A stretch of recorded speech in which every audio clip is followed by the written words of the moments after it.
नमस्कार, उत्तराखंड की खबरों के साथ हाजिर हूं मैं अनुपम। प्रदेश की हर छोटी बड़ी खबरों को लेकर के चक्राता में जंगल लगातार धधक रहे हैं। लाखा मंडल क्षेत्र के जंगलों में भीषण आग लग गई है। यहां पर कुन्ना मेहुंडा गांव के ठीक जंगल में भीषण आग लगी हुई है। आग की चपेट में बड़ी तादाद में फलदार पेड़ भी जलकर सुआह हो गए। वहीं दूसरी ओर दतरोठा के पास के जंगल भी आग में सुलगते नजर आ रहे हैं। जंगलों में सुलग रही इस आग से लाखों के पेड़ जलकर खाक हो गए। साथ ही पालतू पशुओं के चारा पत्ती के जलकर नष्ट होने से चारे का भी संकट पैदा हो गया है। ग्रामीणों का कहना है कि जंगल की आग करीब 5 दिनों से लगी है, लेकिन अभी तक वन विभाग ने बुझाने की जहमत तक नहीं उठाई है। देखिए, आग जो लगी है कम से कम 4 या 5 दिन से लगातार लगी है और इस आग का जो विशेष बहुत ही हमें हानिकारक है और बहुत ही नुकसानदायक हो रहा है। हमारे पशुपालन है जो भी है वो हमारे चरने के लिए वहीं जाते हैं, चुगने के लिए वहीं जाते हैं, तो बहुत ही ज़्यादा समस्या और बहुत ही ज़्यादा दिक्कत होती है। इस आग से हमें हमारे ऊपर बगीचे वगैरह हर चीज़ है और इससे ज़्यादा तापमान भी बहुत ज़्यादा बढ़ रहा है। चमोली में बद्रीनाथ नेशनल हाईवे पर लामबगड़ के पास एक टेम्पू ट्रैवलर हादसे का शिकार हो गया। ट्रैवलर अचानक सड़क पर पलट गया, जिससे 10 यात्रियों को काफी चोटें आई हैं, जिन्हें जेपी कंपनी के अस्पताल में भर्ती कराया गया। ट्रैवलर में कुल 16 यात्री सवार थे।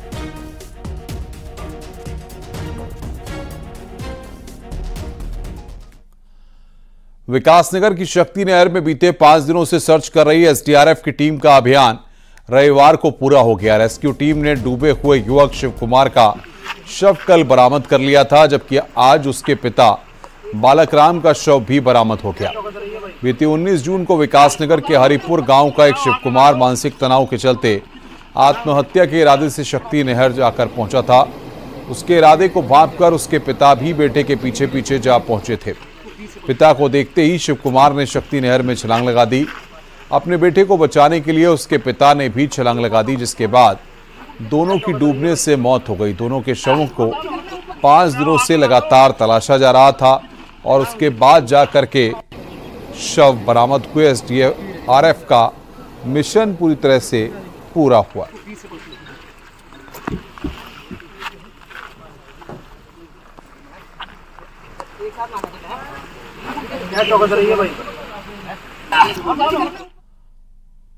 मध्य प्रदेश की पूर्व सीएम उमा भारती नैनीताल के उखलकांडा के देवगुरु बृहस्पति धाम पहुंची, जहां उन्होंने पूजा पाठ किया। उन्होंने इस मंदिर में प्रवेश से हंगामा भी खड़ा हो गया। ग्रामीणों ने उनके मंदिर में जाने को धार्मिक मान्यता और परंपरा के खिलाफ बताया है। स्थानीय लोग कह रहे हैं कि यहां पर महिलाओं के जाने पर सदियों से प्रतिबंध है, लेकिन उमा भारती इस मंदिर की मान्यताओं के खिलाफ जाकर यहां पर पहुंची हैं। इस धाम में उमा भारती जी के द्वारा प्रवेश किया गया है, जबकि यहाँ की परंपराएं हैं, यहाँ महिलाओं का जाना वर्जित है।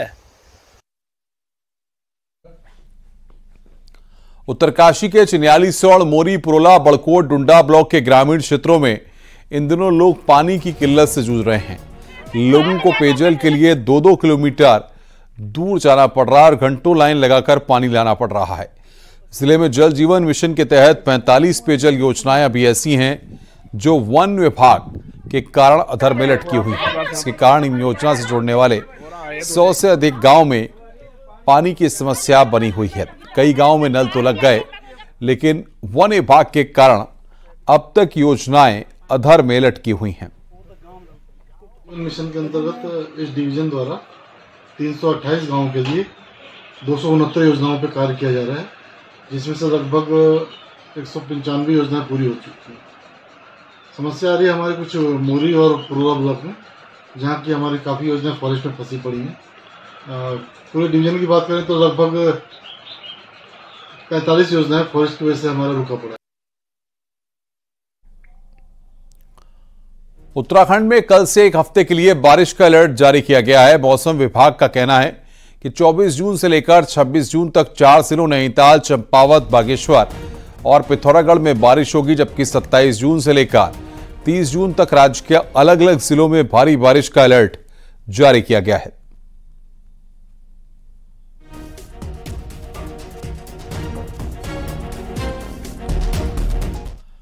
अल्मोड़ा का बिनसर अग्निकांड मामले में 3 आईएफएस पर हुए एक्शन के बाद से आईएफएस एसोसिएशन में दरार पड़ गई है। 6 आईएफएस ने एक्शन के विरोध में इस्तीफा दे दिया है और आईएफएस एसोसिएशन पर चुप्पी साधे रहने का आरोप लगाया गया है। इस्तीफा देने वाले आईएफएस अधिकारियों का दावा है कि बिनसर कांड में आईएफएस अधिकारियों पर बेवजह कार्रवाई की गई है।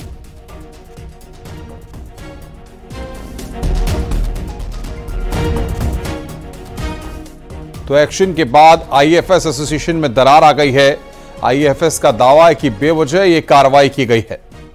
अल्मोड़ा का बिनसर अग्निकांड का यह पूरा मामला है। मामले में 3 आईएफएस पर एक्शन हुआ था। गैरसैंण में सरकारी जमीनों पर अतिक्रमण हो रहा है। सूचना आयोग के इस खुलासे के बाद सियासत शुरू हो गई है। पूर्व सीएम हरीश रावत ने इसके लिए बीजेपी को जिम्मेदार बताया है। हालांकि बीजेपी इससे इंकार कर रही है। देखिए रिपोर्ट।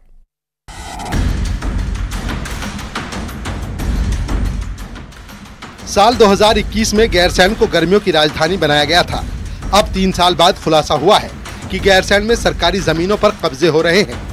इसको लेकर सूचना आयोग ने एसडीएम से पूरी जानकारी मांगी है, लेकिन अब इस पर सियासत शुरू हो गई है। पूर्व सीएम हरीश रावत के मुताबिक पहाड़ में जहां सड़क बनती है वहां शहर बनने से पहले लुटेरे पहुंच जाते हैं और ज्यादातर कब्जे और अतिक्रमण के मामलों में बीजेपी के नेता शामिल हैं। खाले जितने हैं सब, और जहां अतिक्रमण में चुनौती के साथ कह रहा हूं, सब अतिक्रमणों पर भाजपा के लोग आपको दिखाई देंगे। नदियों के किनारे किनारे सड़कें मंजूर करके हमने सोचा कि नए growth centre, economic growth zone के रूप में इन एरियाज को हम डेवलप करेंगे, और पता चला कि शहर बाद में बसा, लुटेरे पहले आ गए। गैरसैंण को उत्तराखंड की स्थायी राजधानी बनाने की मांग लंबे वक्त से हो रही है, तो क्या इसी उम्मीद में वहां कब्जे हो रहे हैं? लोकल विधायक अनिल नौटियाल के मुताबिक बीजेपी नेताओं ने जमीनें खरीदी हैं, लेकिन कब्जे नहीं किए। वहीं आंदोलनकारी सरकार से एक्शन की मांग कर रहे हैं। होना चाहिए, वहाँ पे लोग आएंगे, बाहर से लोग आएंगे तो उनको उस प्रकार की सुविधाएं भी चाहिए और उस प्रकार की व्यवस्थाएं हमारी सरकार वहाँ पर करने भी जा रही है। तो ऐसी कोई बात नहीं है कि हमारे लोगों ने गलत किया है। ये काम तो उन्हीं की पार्टी के लोग करते हैं हमेशा, कि कहीं पे कब्जा कर दिया, कहीं पे वो कर दिया। हमारे लोग ऐसा काम नहीं करते। पक्ष से मिलता है और उसके चलते ही इस तरह की घटनाएं होती हैं। गैरसैंण के लिए ये बहुत गंभीर है, क्योंकि लोग इसको अभी भी ये मानते हैं कि गैरसैंण को स्थायी राजधानी बनना चाहिए, लेकिन अगर ज़मीनों की इस तरह की लूट हो जाएगी तो एक तरह से उस सपने को तोड़ने का एक और रास्ता ये निकाला गया है। इस पर तत्काल सरकार को कार्रवाई करनी चाहिए, अतिक्रमणकारियों को हटाया जाना चाहिए। गैरसैंण उत्तराखंड में सत्ता का केंद्र तो आज तक नहीं बन पाया, लेकिन सियासत के केंद्र में जरूर रहा है। और इस बार सूचना आयोग की रिपोर्ट में जमीन कब्जे के खुलासे ने माहौल गर्म कर दिया है। जोशीमठ से नितिन सेमवाल के साथ देहरादून से दीपांकर भट्ट की रिपोर्ट। केंद्रीय सड़क एवं परिवहन राज्य मंत्री अजय टम्टा का कहना है कि 100 दिनों के भीतर पूरे देश में सड़कों की हालत में सुधार नजर आएगा। मंत्री बनने के बाद पहली बार अपनी लोकसभा में पहुंचे टम्टा ने कहा कि केंद्र सरकार ने साल 2047 तक भारत को विकसित देश बनाने का टारगेट लिया है, जिसे केंद्र में रखकर उनका मंत्रालय भी काम कर रहा है। विभिन्न राज्यों के साथ ही बॉर्डर इलाकों में बेहतर कनेक्टिविटी के लिए प्लान तैयार हो रहा है, जो आने वाले 100 दिनों के भीतर जमीन पर भी नजर आएगा।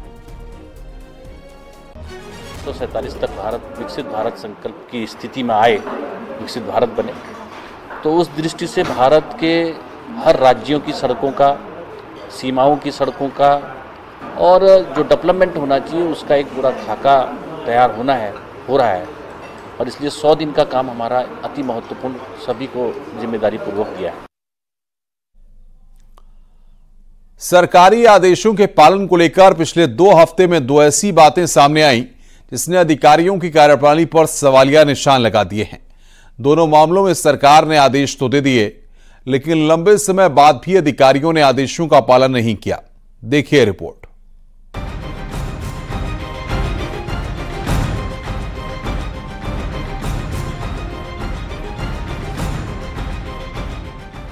2023 में कैबिनेट में लिए गए एक निर्णय के बाद आबकारी विभाग से महिला कल्याण कोष में प्रति बोतल 1 रुपए का शुल्क जमा होता है। ये धनराशि अभी तक करीब 8 करोड़ रुपए की हो चुकी है। लेकिन ये धनराशि किस मद में कैसे खर्च हो, इसकी नियमावली बनाने के लिए विभागीय मंत्री रेखा आर्य ने नवंबर 2023 में अधिकारियों को निर्देश दिए थे। ताज्जुब की बात ये है कि ये नियमावली अभी तक बन नहीं पाई है। शनिवार को हुई एक मीटिंग में मंत्री रेखा आर्य ने इस पर कड़ी नाराजगी जताई। ठीक ऐसा ही वन विभाग में भी हुआ। सीएम पुष्कर सिंह धामी ने फॉरेस्ट फायर में लगे कर्मचारियों का 10-10 लाख रुपए का बीमा कराने के आदेश दिए थे, लेकिन अधिकारियों ने महीने भर बाद भी बीमा नहीं किया। इसका खुलासा तब हुआ जब बिनसर के जंगल में आग से 5 कर्मचारियों की मौत हो गई। से एक विषय को लेकर मेरी नाराजगी अधिकारियों के संग में रही कि सरकार ने और माननीय मुख्यमंत्री जी ने विशेषतः एक आशीर्वाद दिया था कि 1 रुपये अतिरिक्त शुल्क के रूप में जो आबकारी विभाग से महिला कल्याण कोष के लिए जो जमा होना था, उसके लिए नियमावली बनाने की आवश्यकता थी और कैबिनेट उसके लिए पहले ही अप्रूवल दे चुकी थी। कैबिनेट के निर्णय के बाद में आचार संहिता के बाद में आचार संहिता का हटना और उसके बाद में भी जो है नियमावली का तैयार न होना, इसको लेकर मैंने उनसे बहुत नाराजगी व्यक्त करी। अधिकारियों की सुस्ती का खामियाजा जरूरतमंदों के साथ ही सरकार को भुगतना पड़ रहा है। कांग्रेस का कहना है कि राज्य में लाल फीताशाही हावी है। ये कहा गया कि आबकारी विभाग पर बोतल 1 रुपया देगा, जिससे एक बहुत बड़ा कोष खड़ा हो सकता था और महिलाओं की जो रोज की दिक्कत है उनको दूर किया जा सकता था आवश्यकता अनुसार।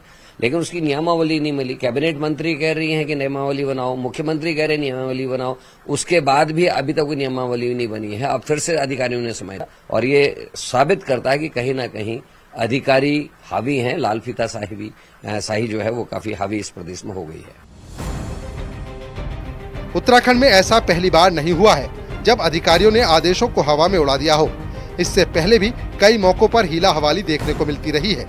मंत्री सतपाल महाराज अक्सर विभागीय अधिकारियों पर मंत्री के आदेश न मानने का आरोप लगाते रहे हैं। रुड़की से मनोज जुयाल के साथ देहरादून से सुनील नवप्रभात की रिपोर्ट।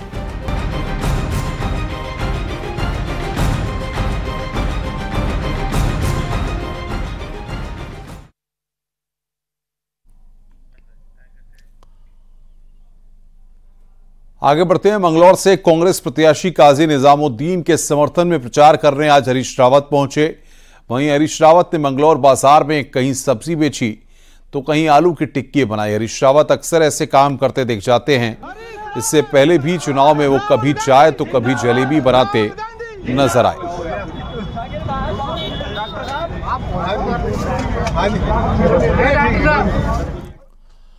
मुख्यमंत्री पुष्कर सिंह धामी का आज मुंबई में स्वागत किया गया। उत्तराखंड में यूसीसी लागू करने के लिए सीएम धामी का सम्मान किया गया। मुंबई में आज डॉक्टर श्यामा प्रसाद मुखर्जी सम्मान समारोह का आयोजन किया गया।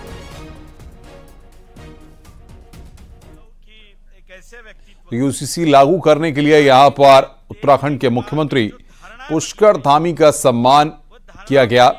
यूसीसी लागू करने के लिए सम्मान पुष्कर धामी का वहां पर किया गया। श्यामा प्रसाद मुखर्जी सम्मान समारोह का मुंबई में आयोजन किया गया। और जो दर्शन प्रभु के होते हैं उसके लिए भी उत्तराखंड जाना जाता है और उसी के लिए जाना जाएगा।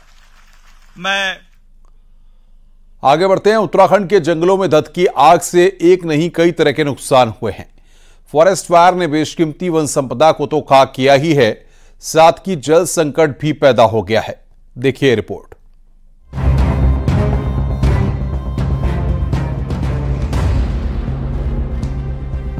उत्तराखंड में प्री मानसून बारिश ने भले ही जंगलों में धधकी आग पर काफी हद तक काबू पा लिया हो, लेकिन ये आग अपने पीछे काफी बर्बादी छोड़ गई है। बेशकीमती वन संपदा तो पहले ही खाक हो गई है, लेकिन इस सब का सबसे बड़ा खतरा अब जल संकट के रूप में देखने को मिल सकता है। दरअसल जंगलों में लगी आग ने मिट्टी की पानी सोखने की क्षमता पर खासा प्रभाव डाला है, खासकर उन इलाकों में जहां फॉरेस्ट फायर की घटनाएं अधिक हुई हैं।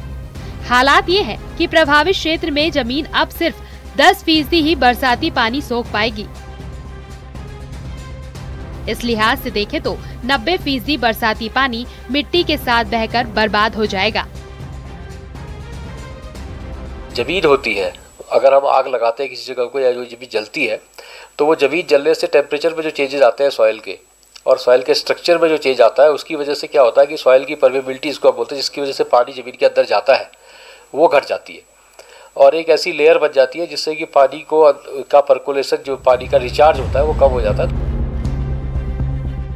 कम पानी सोखने के कारण धरती का जल भंडार भी काफी कम होने की आशंका है। यही नहीं, प्राकृतिक जल स्रोत में भी पानी के कम होने से 100% आसार बने हुए हैं। हिमालयी क्षेत्रों में पानी सोखने की क्षमता 5 दशक पहले 90% थी, जो 3 दशक पहले 40% तक जा गिरी है। लेकिन इस साल धधकी आग से ये सिर्फ 10% के भीतर सिमट गई है। उत्तराखंड में इस बार फॉरेस्ट फायर की 1300 से ज्यादा घटनाएं हुई हैं, जिनमें 1800 हेक्टेयर से ज्यादा जंगल खाक हो गए हैं। ये स्प्रिंग का वाटर रिसीड होने के लिए होता है, वो it will now recede, and because of that over time the springs will also get dry, so both of these are going to now spell a great catastrophe on the fragile ecosystem of the Himalayan belt. Uttarakhand में पहाड़ से लेकर मैदान तक इस बार पानी के लिए हाहाकार मचा है। ऐसे में जंगल की आग के चलते अगर जमीन बरसाती पानी को सोखने में सफल नहीं हुई तो आने वाले दिनों में ये संकट और अधिक गहराएगा, जिसका खामियाजा पूरे प्रदेश को उठाना पड़ेगा। अल्मोड़ा से किशन जोशी के साथ पिथौरागढ़ से विजय वर्धन, उप्रेती की रिपोर्ट।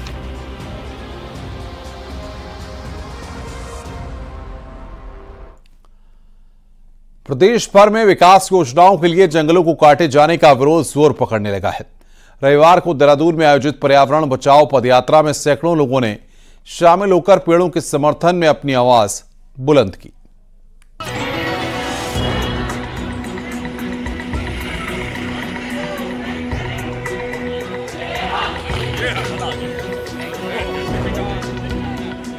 कभी चिपको जैसे आंदोलन को जन्म देने वाली देवभूमि में पिछले कुछ समय में जिस तरह से विकास की रफ्तार बढ़ी है, उसी के समांतर जंगलों पर भी दबाव बढ़ा है। राज्य बनने के बाद अभी तक करीब 16 लाख से अधिक पेड़ काट दिए गए हैं। हाल में ही अल्मोड़ा के जागेश्वर में देवदार के पेड़, देहरादून के खंगला में साल फॉरेस्ट और कैंट रोड चौड़ीकरण के लिए 200 पेड़ों को काटा जाना प्रस्तावित था। इस सब के विरोध में देहरादून में पदयात्रा में शामिल होकर लोगों ने अपना आक्रोश दिखाया। इसमें बच्चे, बूढ़े, जवान सभी शामिल हुए।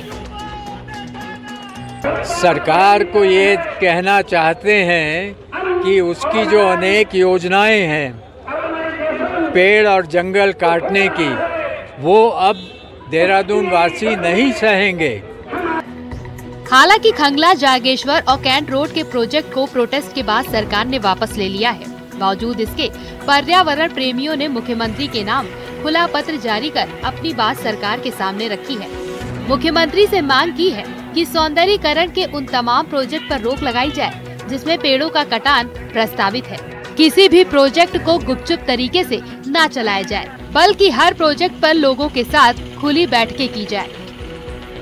मैं यही मैसेज देना चाहूँगी कि जो हम अभी गलती कर रहे हैं उसका एहसास अभी भी हमें भुगतती रहे। जैसे आप देख सकते हैं कि अभी टेम्परेचर जो है 50 तक पहुँच चुका है। अगर हम इतने ही पेड़ काटते रहेंगे तो एक समय में 60 तक पहुँच सकता है। ज़्यादा मैसेज देना चाहूँगी क्योंकि अगर हम पेड़ काट देंगे तो हमें ऑक्सीजन नहीं मिलेगी और एक दिन ऐसा आएगा जिस दिन हम मरने वाले होंगे, हमें ऑक्सीजन की बहुत ज़्यादा ज़रूरत होगी। तब जाके हमें एहसास होगा कि हमने पेड़ काट के बहुत ज़्यादा गलती करी है। अकेले देहरादून में ही रोड के कई ऐसे प्रोजेक्ट प्रस्तावित हैं जो फॉरेस्ट एरिया से गुजरेंगे। जंगलों के कटान के विरोध के बीच अब सरकार क्या रुख अपनाती है, ये देखने वाली बात होगी। न्यूज़ 18 के लिए देहरादून से सुनील नवप्रभात की रिपोर्ट। और आइए अब देखते हैं पहाड़ की 10 बड़ी खबरें, पहाड़ टॉप 10। हरिद्वार के ज्वालापुर से कांग्रेस विधायक रवि बहादुर ने जल जीवन मिशन योजना में भ्रष्टाचार के आरोप लगाए और जिलाधिकारी से इस पूरे मामले की जांच की मांग की है। बलिदान दिवस के मौके पर बीजेपी कार्यकर्ताओं ने नैनीताल में श्यामा प्रसाद मुखर्जी को याद किया और उनको श्रद्धांजलि दी। रुड़की में कैबिनेट मंत्री रेखा आर ने श्यामा प्रसाद मुखर्जी के बलिदान दिवस के कार्यक्रम में शिरकत की और कहा कि जनता बीजेपी सरकार से खुश है। भाजपा के प्रदेश प्रवक्ता सुरेश जोशी अल्मोड़ा जिले के दौरे पर हैं। जोशी ने कार्यकर्ताओं से मुलाकात की और उनकी समस्या सुनी। हरिद्वार के पूर्व सांसद रमेश पोखरियाल निशंक का डामकोठी में बीजेपी कार्यकर्ताओं ने जोरदार स्वागत किया। नैनीताल के भीमताल विधायक ने विधानसभा की समस्याओं को लेकर विकास भवन में अधिकारियों की बैठक की। हरिद्वार में बन रही 15 किलोमीटर लंबी रिंग रोड का निर्माण काम बेहद धीमी गति से चल रहा है। अब ये रोड अगले साल तक ही बन सकेगी। रुद्रप्रयाग पुलिस ने रात 10 बजे के बाद गाड़ियों की आवाजाही पर पूरी तरह से रोक लगा दी है, क्योंकि बरसात में लैंडस्लाइड का खतरा ज्यादा बढ़ जाता है। चारधाम यात्रा में श्रद्धालुओं का सैलाब। अब तक 26 लाख भक्तों ने किए दर्शन। केदारनाथ में सबसे ज्यादा 9,54,000 तीर्थयात्री पहुंचे। हेमकुंड साहिब में भी अभी तक 1 लाख से ज्यादा श्रद्धालु मत्था टेक चुके हैं, जो अपने आप में एक रिकॉर्ड है। आगे बढ़ते हैं। जगत गुरु शंकराचार्य मुक्तेश्वरानंद सरस्वती महाराज द्वारा संचालित चमोली मंगलम यात्रा भारत के प्रथम गांव नीति से वापस लौटकर ज्योतिर्मठ पहुंच गई है, जहां यात्रा का रविग्राम में भव्य स्वागत किया गया। चमोली जिले के कई मठ, मंदिरों, शिवालयों, देवालयों में चमोली मंगलम यात्रा का संचालन किया जा रहा है।